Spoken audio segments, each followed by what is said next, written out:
So you're buying a home with a VA loan in Lillington, North Carolina? That's awesome. But I bet one of the first questions that popped into your head was about the appraisal fee. We're going to clear that up for you right now and get you some solid numbers to work with.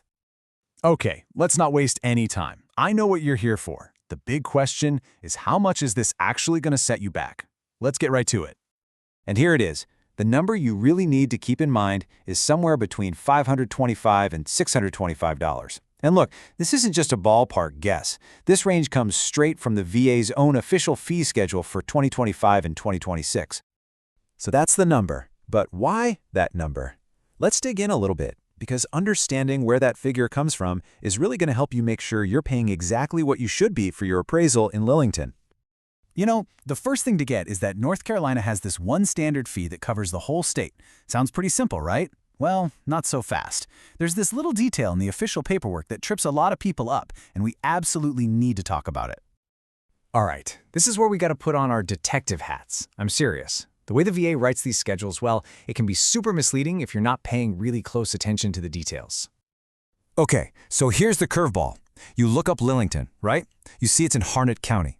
Then you see that Harnett County is on the VA's high demand list, and your brain immediately goes, great, that means I'm going to pay more, right? Well, nope, you'd be wrong. And this is the absolute key. Even though it's listed as high demand, the folks who actually make the rules, the VA's regional center, give a very specific instruction. You use the standard North Carolina fee. This one little piece of information can save you some money and a whole lot of headache. So this really just spells it all out, doesn't it? The county is listed as high demand, but it's priced at the standard rate. It's a perfect little reminder that you can't always just skim the official lists and assume you know the whole story. Of course, that base fee we've been talking about isn't a one-size-fits-all number. It's going to change depending on what kind of property you're actually buying. I mean, the work for a condo appraisal is different from a fourplex, so let's get into those specific costs. Yep, the actual building itself is the next piece of the puzzle. It's what really dials in your final base fee. So let's take a quick look at the official numbers. Okay, you can see it right here. For a typical single-family home or a condo, you're starting at that $525 base fee. If you're looking at a manufactured home, that bumps up just a bit to $575. And for a multifamily property, like a duplex or even a fourplex, that base fee is going to be $625. It's not just about the money, is it? It's also about the clock. Your timeline matters. So the VA sets a standard target for getting these appraisals done, 7 business days. That's really just to make sure your entire loan process keeps moving and doesn't get stuck in limbo. Okay, so we've talked a lot about the official VA fee, but what happens when your lender sends you a bill and the number on it looks a little bigger? Let's get into why that might happen, because it's actually super common.